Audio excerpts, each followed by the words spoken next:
Whoa, the news at noon starts right now. New at noon, a break in a deadly case in Carrizo Springs. The Endemic County Sheriff's Office says deputies arrested 3 people and they're all charged with murder. So deputies identified the suspects as Casey Abraham, Zachary Garza, and Ramiro Mora.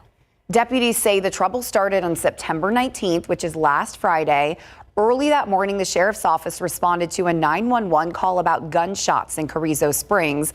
When deputies got to the area, they found someone who had been shot. An ambulance took him to the hospital. Well, the sheriff's office reporting that their investigation led them to 3 persons of interest, which they were able to track down within 12 hours of the initial 911 call. And we are working to learn more about the victim in this case. A partisan violation or a partisan complaint, or maybe a bit of both. Mayor Gina Ortiz-Jones was accused in July of violating the city's ethics code over her pursuit of bringing the Democratic National Convention to San Antonio. So an outside attorney agreed part of the complaint could proceed to the Ethics Review Board. And our Garrett Berger talked with the man who filed it, one of the leaders of the local GOP. And this is not about stopping tourism or stopping business coming here. Bexar County GOP Vice Chairman Kyle Sinclair filed this ethics complaint against Mayor Gina Ortiz-Jones shortly after Jones sent a letter to top Democratic officials in July, promoting the city as a choice for the 2028 Democratic National Convention. You ran a nonpartisan race as a partisan candidate, and your very first action is to go after a partisan organization. So to get away from that, you should have done it to both. It's not the first time a political convention has been an issue. There was pushback in 2018 when then-Mayor Ron Nirenberg didn't want to pursue a bid for the Republican National Convention.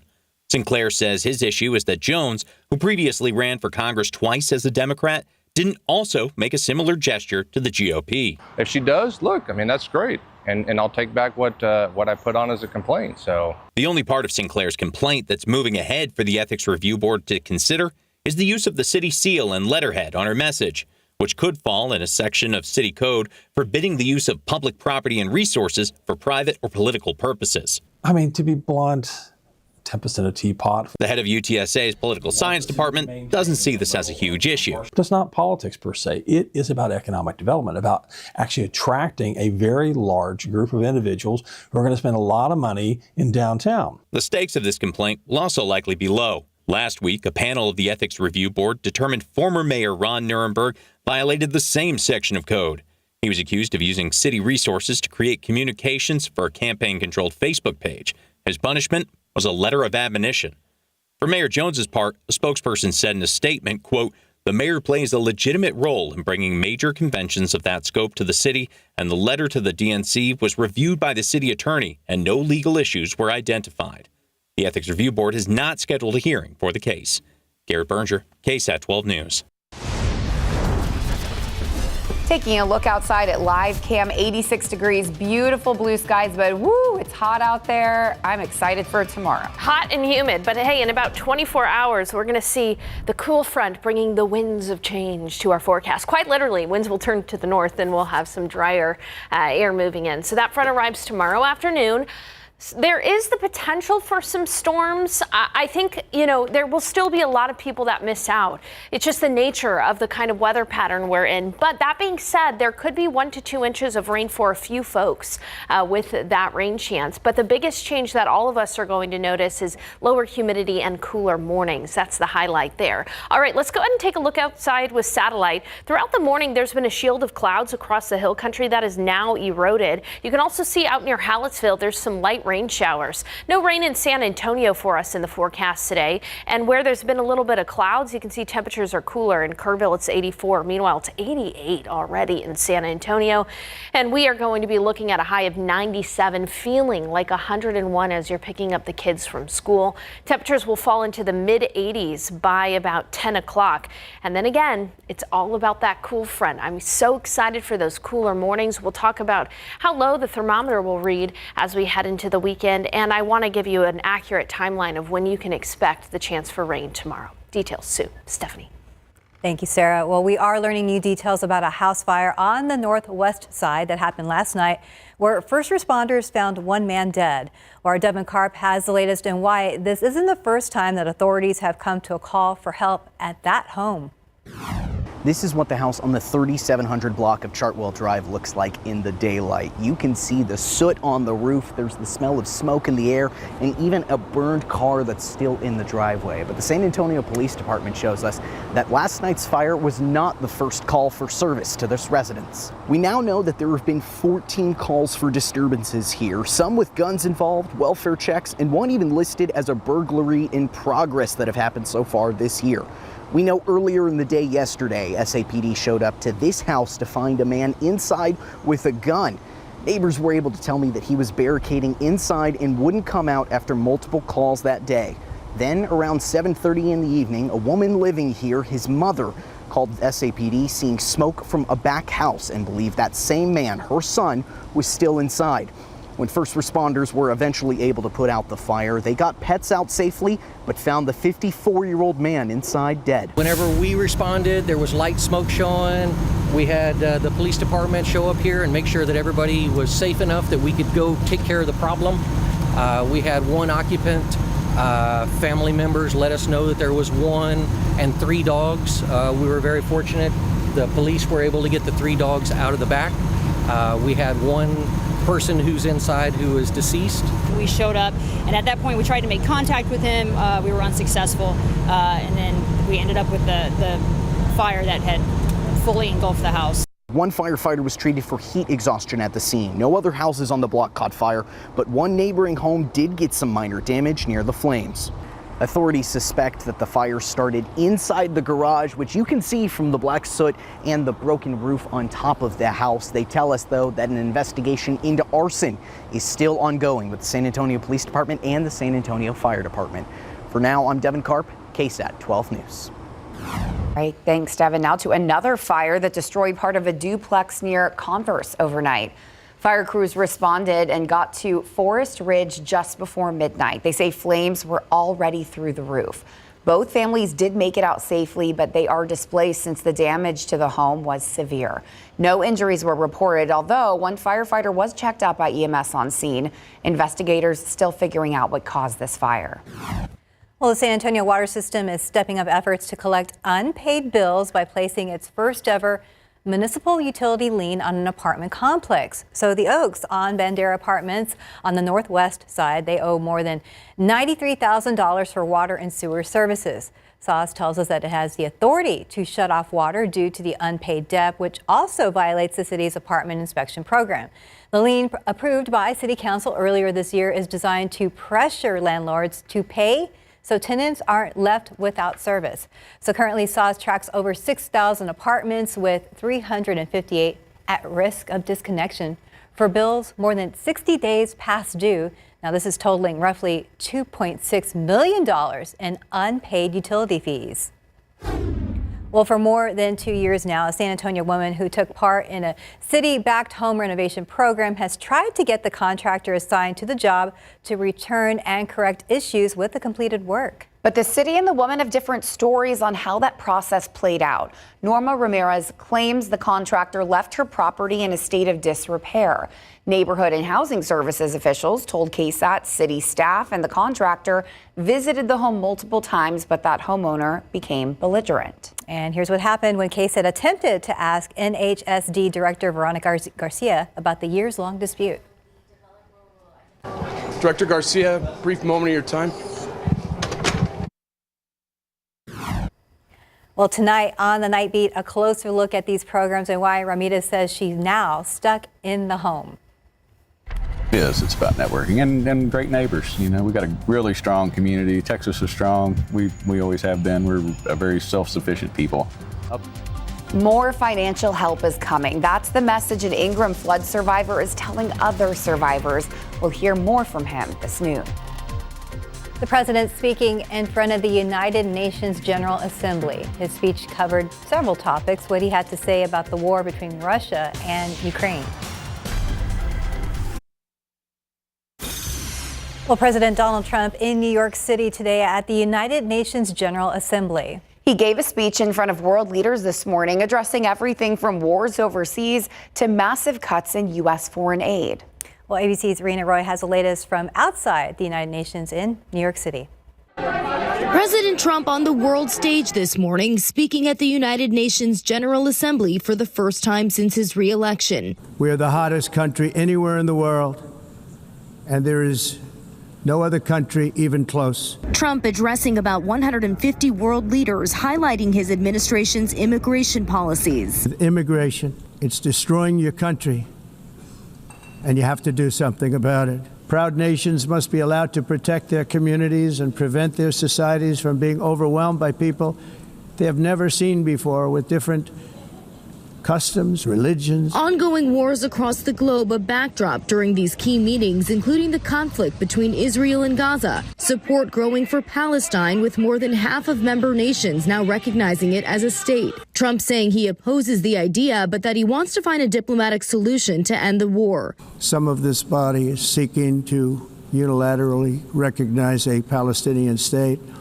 The rewards would be too great for Hamas terrorists for their atrocities. This would be a reward for these horrible atrocities, including October 7th. Trump also addressing the war between Russia and Ukraine as he prepares to meet with Ukrainian President Zelensky here in New York. I thought that would be the easiest because of my relationship with President Putin, which had always been a good one. I thought that was going to be the easiest one. But, you know, in war, you never know what's going to happen. There are always lots of surprises, both good and bad. In the event that Russia is not ready to make a deal to end the war, then the United States is fully prepared to impose a very strong round of powerful tariffs. And Trump has a number of other meetings scheduled on the sidelines today with officials from the European Union, Jordan, and Egypt. Rena Roy, ABC News, New York. Well, looking out there with live cam this afternoon, we are officially in fall. Doesn't feel like it yet, but very soon. Ooh, this afternoon, y'all, it's going to feel like it's in the triple digits. So, yeah, it does not feel like fall, but just wait 24 hours because we expect a cool front tomorrow. Now, in the pollen count, molds are low. They're down from yesterday. Ragweed and pigweed are low as well. The aquifer has fallen nearly a foot in the last 24 hours and is almost 30 feet below the monthly average. We do have rain chances, though, tomorrow.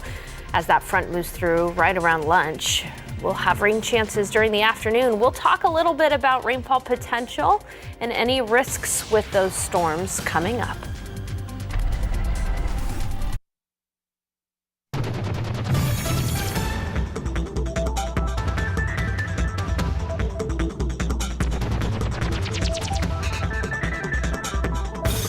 Y'all, the mood in the newsroom is really coming up because tomorrow we are going to have a cool front. And we do. Awesome. We go venture out outside to do our stories and interviews. I'm going to be sweating it today. Yeah. Oh, yeah, sweating it today. And for the first part tomorrow, it is going to be humid. We're really not going to feel the effects of this cool front as far as morning temperatures go until probably about Friday morning. But that being said, this is a welcome change for us because look outside right now. It's 88 degrees in San Antonio, but it already feels like 95. 89 in Seguin, but feeling like 97. Castroville, you're at 89, but it feels like 100 degrees outside. The humidity is thick out there, and we are going to be seeing that come down when that front moves through. That's the biggest change we'll notice with that front. For now, though, this afternoon, you can expect a peak heat index anywhere from 100 to 103. So as you're getting ready to pick the kiddos up from school or run your afternoon errands, just know you're going to want that AC cranked up in the car. So that front tomorrow that's going to be arriving is weak. All right. I don't want you to think we're going to have some cool Arctic air just barreling through San Antonio. It's a weak front. Our highs are going to drop from the 90s to the 80s, and our morning lows are going to drop from the 70s to the 60s. That being said, the humidity is going to take the largest tumble. We've got dew points in the 70s out there right now, which is tropical in nature, but by tomorrow night, our dew points will start to fall into the 50s, which is really pleasant. So again, it's a weak front, but at least even though it's going to be warm, it's still going to feel great outside with the low humidity. Take a look at temperatures right now. It's 90 in San Antonio, and you don't need to be a meteorologist to spot where the cool front is. You can see very clearly it's 68 in Amarillo and 91 in Abilene. That's where that front is right now. Temperatures even in the 40s in parts of the Rockies. And we're starting to see some rain really form for areas in Missouri and Arkansas around this low. Now later on today in the later afternoon hours, we're going to be watching very closely the Dallas-Fort Worth area up into North Texas near the Red River. This is the area that could be dealing with severe weather later on today. We're talking gusty winds, damaging winds, and even gusty winds damaging hail, and even the potential for some tornadoes for parts of eastern Oklahoma. Now, by the time this front gets to us in San Antonio, the potency of the front will really be a lot lower, but it is still something we need to be on alert for. So look at your screen. This is the futurecast for 10 p.m. tonight. You can see that risk for severe weather right there across Dallas and eastern Oklahoma. We're not going to see rain in San Antonio, or at least a possibility for rain in San Antonio, until later tomorrow. So the first part of the day, you're going to wake up. It's going to be humid. It's going to be a lot like the last couple of days. And you're going to think, okay, well, big deal. Where's that front? That front will arrive during the afternoon hours, potentially during the rush hour. Okay, so not every location is going to see rain tomorrow. You can see that here on the Futurecast, very spotty in nature. But those that do get rain could easily have some interruptions to the afternoon and evening commute. So that's why we want to be on alert. All of that rain will come to an end by Thursday morning, and we'll be looking at clearing skies. So when we talk about a time frame here tomorrow for rain, we're really talking about a time after noon, so 3 p.m. to 7 p.m. And if a storm can get going, it could easily produce an inch of rain, which if that happens over a heavily populated area could lead to some street flooding. And any stronger storms that develop could produce quarter-sized hail and gusty winds. Again, I have to emphasize that this is not going to be widespread. This would be the exception rather than the rule, but it's still something that we have to be on alert for as your weather authority, and we will keep you posted. Otherwise, once that front moves through, we're going to be looking at our mornings in the 60s, afternoons still warm, but with low humidity. This weekend is going to be absolutely lovely, guys. Hey, Hurricane Gabrielle is a major category 4 hurricane. I'll have the latest on Gabrielle and what else we're watching in the tropics coming up. All right, thank you, Sarah. We'll be checking in with you later. A Tony Award-winning musical coming to San Antonio this week, and we're going to give you a sneak peek this noon.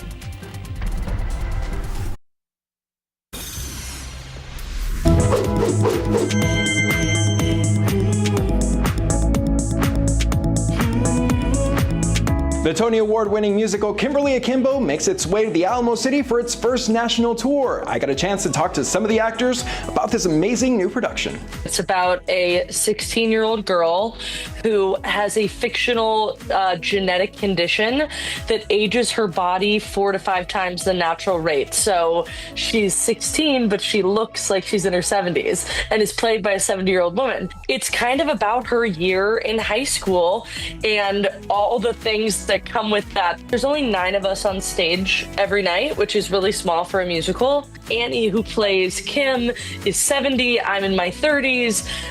The kids are from 19 to 25. So there's just this big age difference, and you would never know it because we're all just so close.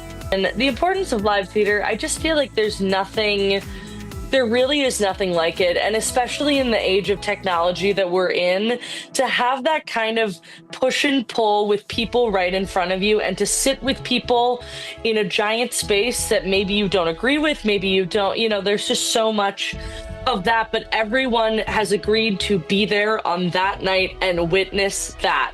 And that is so powerful and doesn't exist in the age of Zoom, in the age of things like that. And I just think, especially with this show, it just really speaks to the things that are hard and the things that are beautiful about being human. For tickets and more information about the show, head to KSAT.com. Ivan Herrera, KSAT 12 News.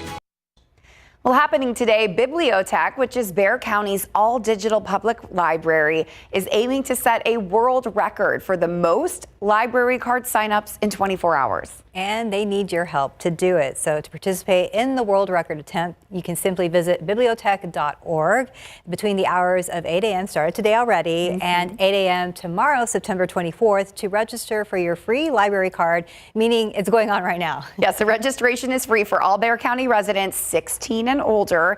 The membership unlocks access to thousands of resources, including ebooks, audiobooks, movies, music, language learning, professional development, and personal growth tools. And it's all available online at no cost. And since it's digital, all you have to do is go online, again, to bibliotech.org and go ahead and sign up. So a rare hybrid bird has been spotted in a suburb northeast of San Antonio. This is according to biologists at the University of Texas at Austin. This unique bird is a mix between a green jay and a blue jay, a natural result of their mating. So researchers say it could be one of the first animals to hybridize because of climate change, pushing species into a new area. Well, a grad student named Brian Stokes found the bird after seeing a photo on social media and was invited to the backyard to study it. So he did take a blood sample, tagged it, and then set the bird free. Well, they have a harmless name, kissing bugs, but they carry a potentially deadly disease. In the next half hour, why there's concern over Chagas disease and what you need to know about its symptoms.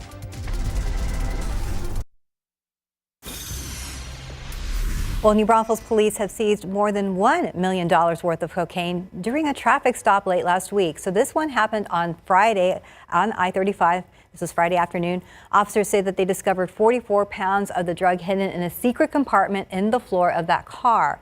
The driver and the passenger, both from Del Rio, were taken into custody and later transferred to Homeland Security. Now we're told that both now face drug possession charges. With President Trump in New York, the Secret Service says it believes it foiled a plot that could have crippled the city's telecommunications system. Well, ABC's Aaron Katersky has the details.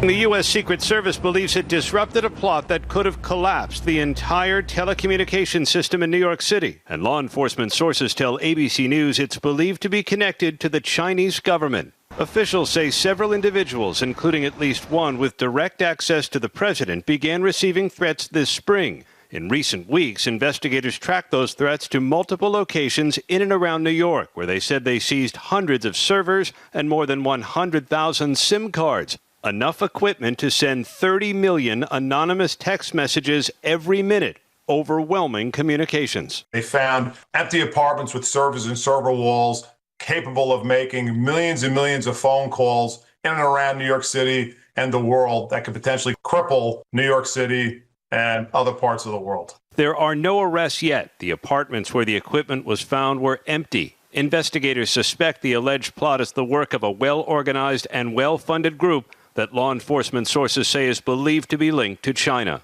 Aaron Katersky, ABC News, New York. The U.S. Supreme Court will determine if President Donald Trump acted lawfully when he took control of independent federal agencies by firing the board members who were in charge. At issue for the High Court, a Roosevelt-era precedent. The justices will decide whether to overturn that precedent that lets Congress protect those independent agencies from a presidential administration. In his second term in office, President Trump has pushed to upend a system that gives certain agencies some independence to operate without political interference. This appeal to the Supreme Court is tied to a case involving a member of the Federal Trade Commission. While the case is being heard, the justices said Rebecca Kelly Slaughter could be temporarily removed from the FTC. Late night talk show host Jimmy Kimmel is returning tonight. ABC says that his show will be back on the air after a brief suspension over comments he made following the assassination of conservative activist Charlie Kirk. The remarks drew backlash and some major affiliates pulled the program. Kimmel has voiced concern about what he calls government pressure on comedians. The show will return to KSAT tonight at 10:30 p.m. after the night beat. All right, we are seeing a warm afternoon. It is already 90 degrees in San Antonio and already feeling close to 100. And for the rest of the afternoon, we're going to be pushing into the upper 90s for the high, but that 97 for the high temperature is going to feel more like 100 and 102. And we'll be looking at temperatures still in the mid 80s by 10 o'clock. So I promised an update on Hurricane Gabrielle, which is a massive Category 4 hurricane in the middle of the Atlantic. And what's really interesting about Gabrielle is it is expected to track all the way to Spain as a tropical storm. That is very impressive for a hurricane to do that. Now, as we look out into the Gulf, there's into the Atlantic, there's 2 areas of potential development that have a decent chance of developing into our next named storms, which would be Humberto and Imelda. So we'll keep you posted on that. As we take a look at temperatures and the cool front expected to arrive tomorrow, it is going to be mostly felt in the morning hours when temperatures will fall into the 60s. It'll feel great by Friday morning, but even in the afternoon when highs will be still warm near 90 degrees, low humidity will be with us, making it feel pleasant. Hey, coming up, we're going to talk about storm chances with that front and how that could potentially impact the afternoon commute tomorrow. Details soon. Thanks, Sarah. Well, time is running out to get one of these big electric vehicle tax credits. Under President Trump's spending and tax package, the $7,500 federal tax credit for EV buyers ends October 1st.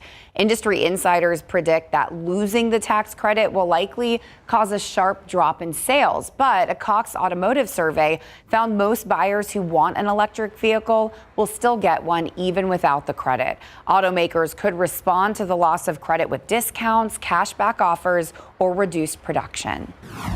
Well, the Bureau of Labor Statistics delaying the release of its annual consumer expenditures report. This was originally set to be released today. The report will now come out October 30th.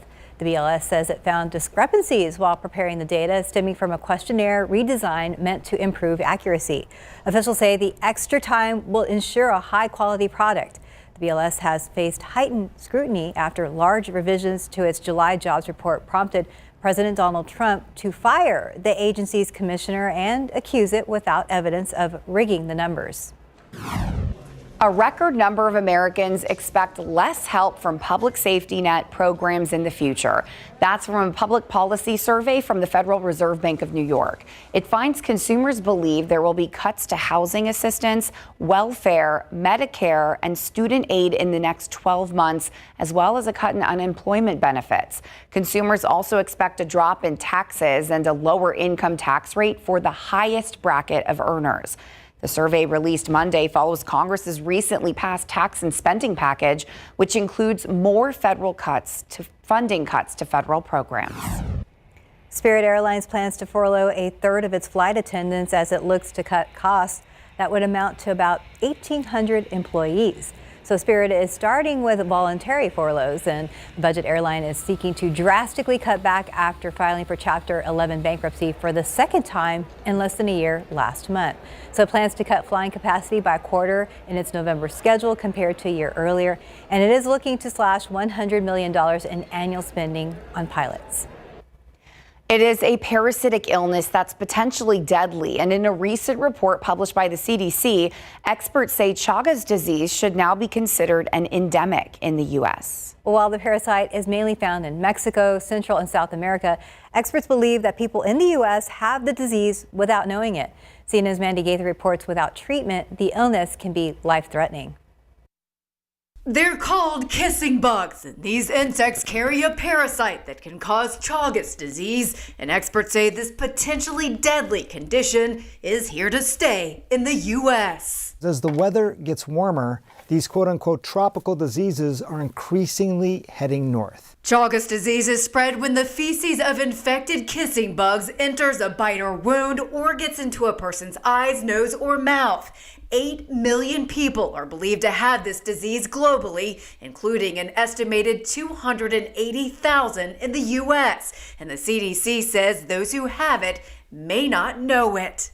There are now 32 states where we see kissing bugs, and at least 8 states have reported human infections. Early stage symptoms can be mild or go unnoticed, but can include fever, fatigue, body aches, headache, rash, loss of appetite, diarrhea, vomiting, and the swelling of an eyelid. If left untreated, it can lead to digestive problems like an enlarged esophagus or colon, and heart problems including enlarged heart, heart failure, altered heart rate or rhythm, or sudden death. Since Chagas is caused by a parasite, anti-parasitic treatments are effective if taken early. If you wait too long, the effectiveness of the medications start to wear off because the parasite will eventually move out of the bloodstream and start to infect other organs and tissues in the body. For Health Minute, I'm Mandy Gaither.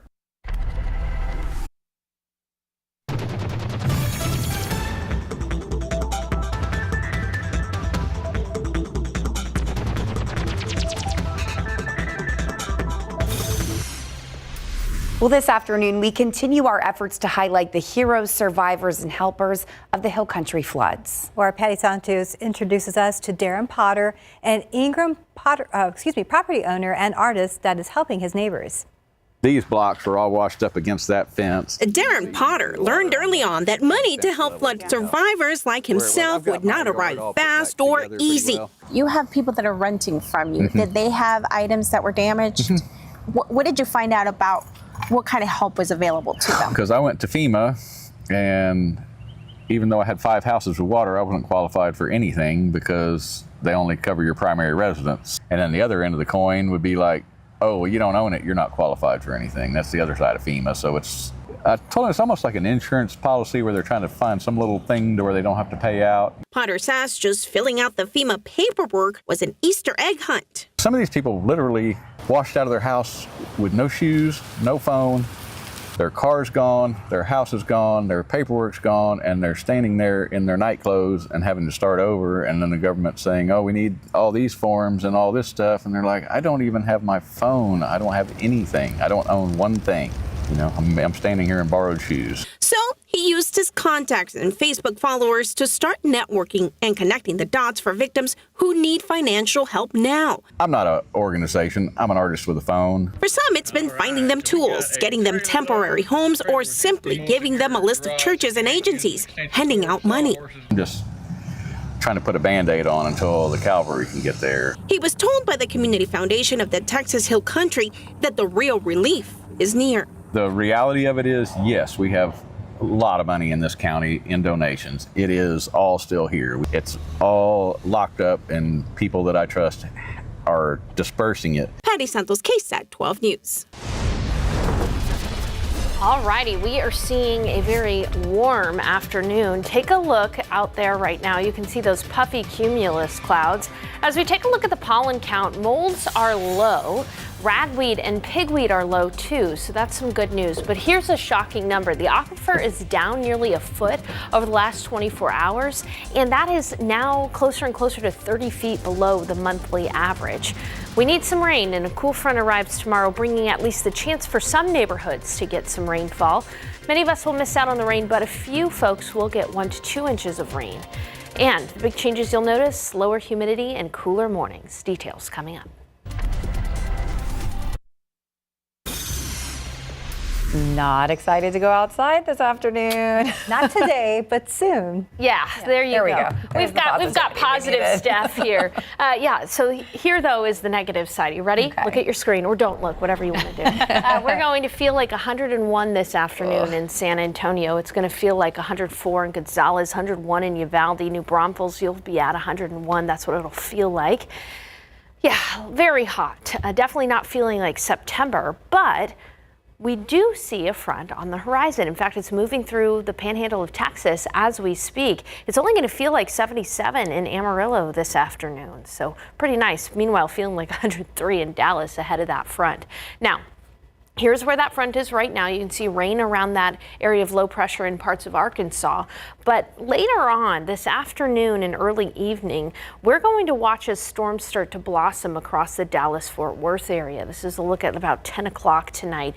It is possible to see some gusty winds and damaging hail with that front as it moves through Dallas. Meanwhile, looking at San Antonio, I do not expect us to see rain during the first half of the day. The first half of the day is going to be quiet, humid. In fact, you're going to wake up and not notice much change, if any change at all. You're going to be wondering, where's that front? It won't arrive until the afternoon tomorrow, so keep that in mind. And with that front arriving, we'll see a few pop-up downpours right around the time of the evening commute. And wherever the rain falls, it could be heavy at times. There will still, though, be some that miss out on the rain completely. That is important to note. But by Thursday morning, the drier air will be filtering in from the north, and it's going to start to feel pretty good during the afternoon on Thursday with that drier air in place. So tomorrow, rain chances really factor in during the afternoon and early evening commutes. So pretty much 3 p.m. to 8 p.m. That's that time frame there. And how much rain could we see? Again, unfortunately, there will be some neighborhoods that miss out, especially across the hill country. I think there's less of a chance for rain across the hill country than around San Antonio. Maybe a 1/4 of an inch of rain in some folks, and even around San Antonio, maybe 1/2 inch of rain. Likely going to see some of the higher amounts south and east of San Antonio. But the summary here is that most folks will see less than 1/2 inch of rain. That is what's going to be widespread, less than 1/2 inch of rain. For some, however, there will be more than an inch of rain, and it's impossible to know exactly where that highest rainfall will fall. If that highest rain falls over San Antonio during the afternoon commute, that really could result in some street flooding, which would cause issues for the afternoon and evening commute. So plan ahead. Make sure to check in with us as we update you throughout the day on where that front is, where that rain is, because also with the rain happening during the peak heat of the day, that's when we have the most storm potential and energy potential in those storms, and that could cause some quarter-sized hail and some gusty winds with any strong storms. Again, this is what we're watching for. This is not a guarantee. You're not guaranteed to see hail tomorrow, but we'll be watching for any of those stronger storms that produce some hail and some gusty winds. We'll keep you posted. Just to put everything together for you in the 7-day forecast. Hot this afternoon, 97. You're going to wake up tomorrow morning. It's going to be 76, icky, sticky, humid outside.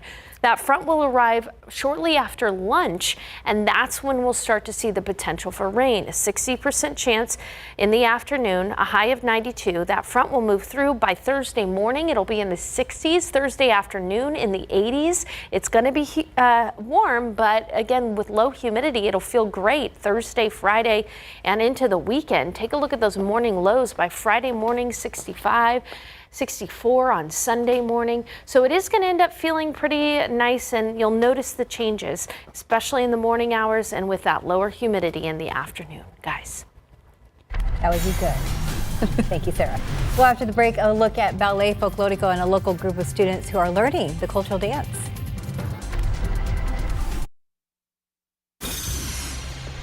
Well, Ballet Folklorico is a Mexican folk dance that showcases vibrant performances that tell a story. One local group has years of wisdom, and now they're passing it down to a group of elementary school students. And our Eric Hernandez joined Las Abuelitas de Oro as they practice with Los Rayitos del Sol from Hawthorne Academy.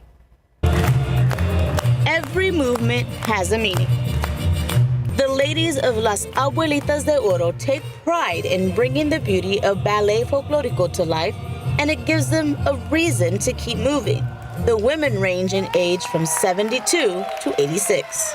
Mary Sima de Villa and Dolores de Leon Savage, both 84, say for them it is so much more than just dancing. Most of the times it is with the way we move, and we move our skirt, our feet, our hands. My dancing has improved my hope.